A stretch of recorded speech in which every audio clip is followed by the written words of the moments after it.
नमस्कार मित्रों।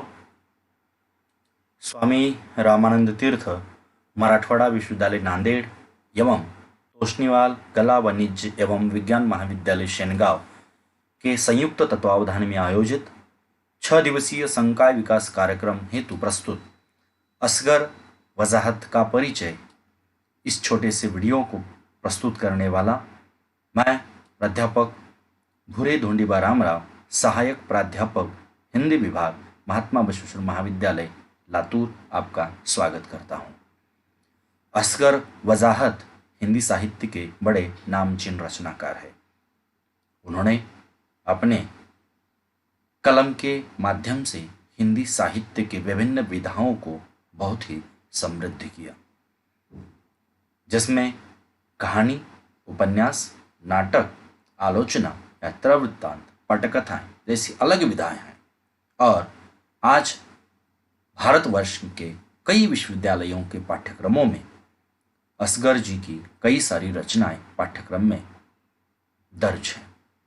हमारे विश्वविद्यालय के बीए द्वितीय वर्ष के छात्रों के, विधि भाषा के छात्रों के लिए असगर वजाहत जी का एक सुप्रसिद्ध नाटक पाठ्यक्रम में है। इसलिए असगर वजाहत का परिचय जानना हमारे लिए बहुत जरूरी है। आज हम इस वीडियो के माध्यम से असगर वजाहत जी के बारे में जो उस परिचय के बीच में जो जानना चाहते हैं वह मुख्य बातें इस पद्धति की हैं। सबसे पहले हम उनका जीवन परिचय देखेंगे, फिर उसके बाद उन्होंने अपने जीवन कार्य में जो लेखन कार्य किया वह कौन कौन सा लेखन कार्य रहा, इसका हम जायजा देखेंगे। तीसरी बात, उन्होंने अपने लेखन कार्य के माध्यम से जो विभिन्न रचनाएं लिखी, उन रचनाओं के माध्यम से जो उनका परिचय बना, वह प्रकाशित कृतियाँ, प्रकाशित पुस्तकें कौन कौन सी हैं, इसका भी हमें अध्ययन करना है। साथ ही साथ इन विभिन्न रचनाधर्मिता के लिए अलग अलग सामाजिक संस्थाओं की तरफ से, साहित्य की विभिन्न संस्थाओं की तरफ से जो उनके उन रचनाओं के लिए उनका जो सम्मान किया गया, उस सम्मानों का भी अध्ययन यहाँ किया जाएगा। चलिए मित्रों, सर्वप्रथम हम उनका जीवन परिचय देखेंगे। असगर वजाहत जी का जन्म उत्तर प्रदेश के फतेहपुर नामक जगह पर 5 जुलाई 1946 को एक सामान्य परिवार में हुआ। उनका अपना प्राथमिक, माध्यमिक एवं उच्च माध्यमिक की पढ़ाई उन्होंने अपने फतेहपुर से ही की और उच्च शिक्षा हेतु वह अलीगढ़ मुस्लिम विश्वविद्यालय अलीगढ़ में गए। वहां जाने के बाद उन्होंने एमए हिंदी में दाखिला लिया और वहीं से वह पीएचडी भी प्राप्त कर सके। पीएचडी की पढ़ाई होने के बाद वह जवाहरलाल नेहरू विश्वविद्यालय दिल्ली में जाकर पोस्ट डॉक्टरल के लिए उन्होंने रिसर्च किया और 1971 में जामिया मिलिया इस्लामिया विश्वविद्यालय दिल्ली के हिंदी विभाग में बतौर एक हिंदी के अध्यापक के रूप में नियुक्त हुई। तब से लेकर निवृत्ति तक उन्होंने अपना समूचा साहित्यिक अध्यापन का कार्य उसी विश्वविद्यालय से किया। केवल उसी विश्वविद्यालय में ही अध्यापन का काम नहीं किया, बल्कि इसके साथ साथ उन्होंने 5 वर्ष तक ओतवोश लोरांड विश्वविद्यालय बुडापेस्ट, हंगरी के एक बड़े नामचीन इस विश्वविद्यालय में भी 5 वर्षों तक अतिथि अध्यापक के रूप में उन्होंने काम किया।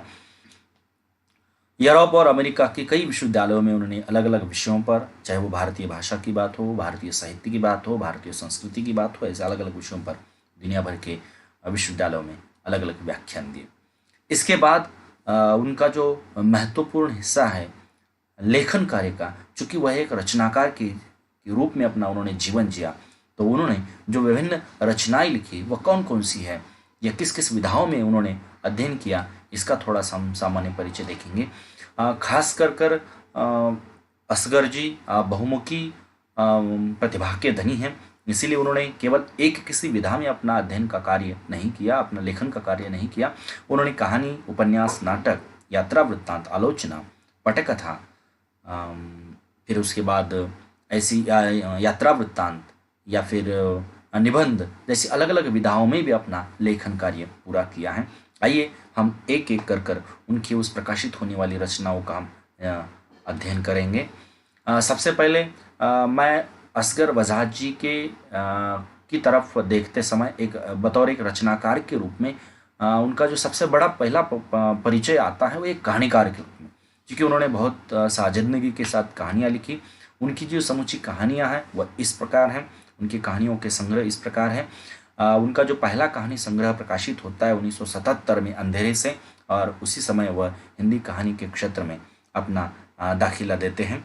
फिर उसके बाद 1983 में दिल्ली पहुंचना है, 1990 में स्विमिंग पूल, 1991 में सब कहाँ कुछ, मैं हिंदू हूँ 2006 में, मुश्किल काम जो लघु कथाओं का संग्रह जो 2010 में प्रकाशित हुआ था, उसी वर्ष डेमोक्रेसिया, और 2014 तक उनकी जो तमाम सारी कहानियाँ प्रकाशित हुई उनको 85 कहानियाँ नाम से संग्रहित कर कर 2015 में उसको प्रकाशित किया गया। और एक दूसरा एक उनका लघु कथाओं का एक संग्रह जो 2018 में प्रकाशित हुआ था, जो भीड़ तंत्र नाम से प्रकाशित है।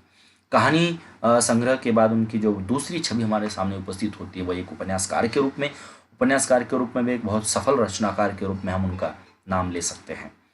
उन्होंने जो मुख्य 5 उपन्यास लिखी वह इस प्रकार हैं। 1996 में उनका पहला उपन्यास प्रकाशित होता है 7 आसमान नाम से।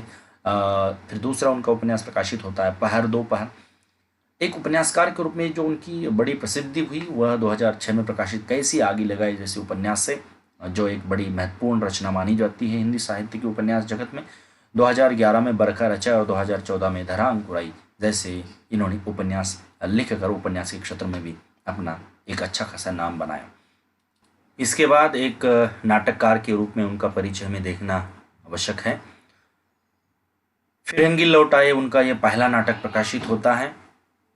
फिर उसके बाद 1981 में वीरगति, 1986 में इन्ना की आवाज़ अकी, 1991 में जिस लाहौर नहीं व्याख्या वह जम्याई नहीं, एक बड़ा प्रसिद्ध नाटक प्रकाशित होता है, जिसके कारण एक सफल नाटककार के रूप में उनका परिचय हमारे सामने उपस्थित होता है। 2012 में godse@gandhi.com, पाकिटमार रंगमंडल नाम के से भी उनके नाटक प्रकाशित हो चुके हैं। असगर वजात के 8 नाटक नाम से एक संकलित एक रचना उनकी प्रकाशित हो चुकी है। सबसे सस्ता गोश्त 14 नुक्कड़ नाटकों का एक संग्रह 2015 में प्रकाशित हुआ है।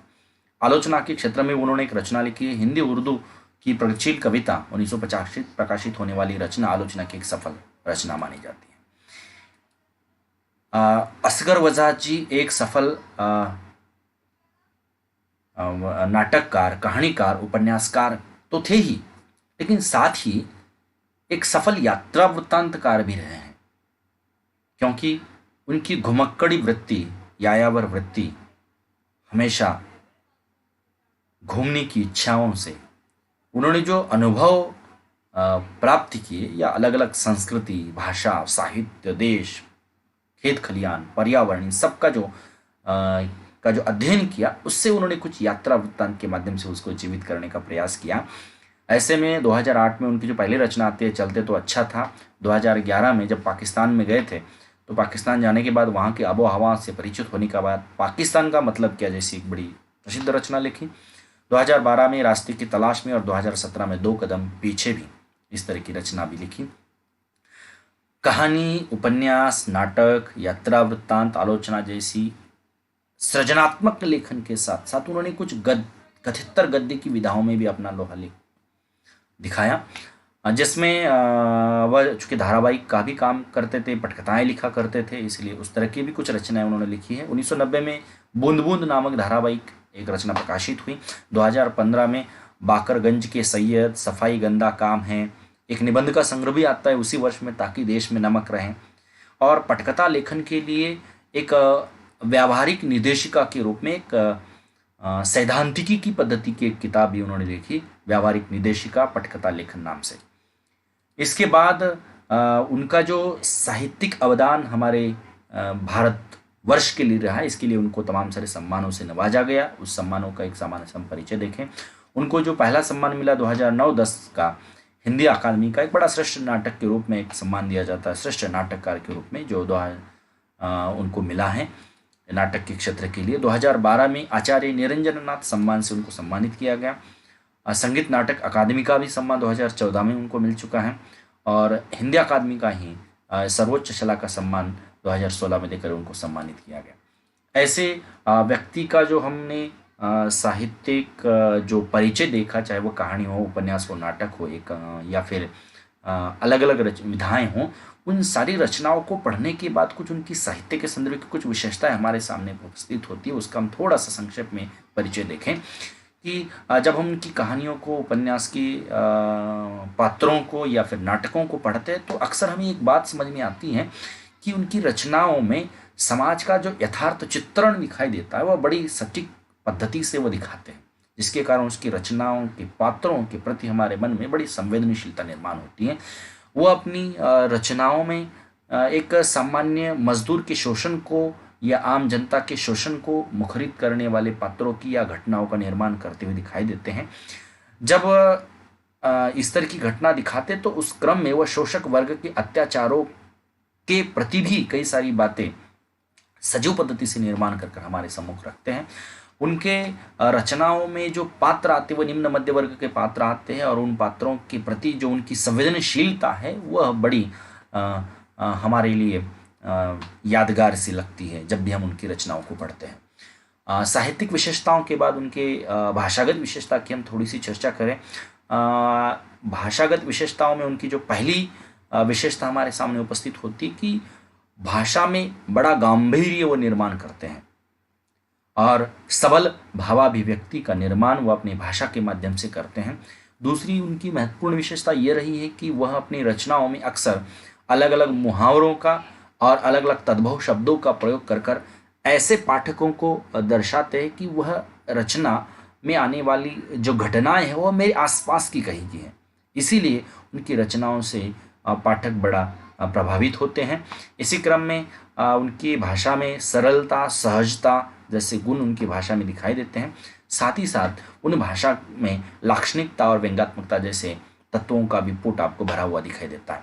ऐसे बहुमुखी प्रतिभा के धनी सफल नाटककार, सफल कहानीकार, सफल उपन्यासकार के रूप में उनका हम परिचय यहाँ देखते हैं। मित्रों, आपने इस वीडियो को देखा, इसलिए आपका बहुत बहुत धन्यवाद।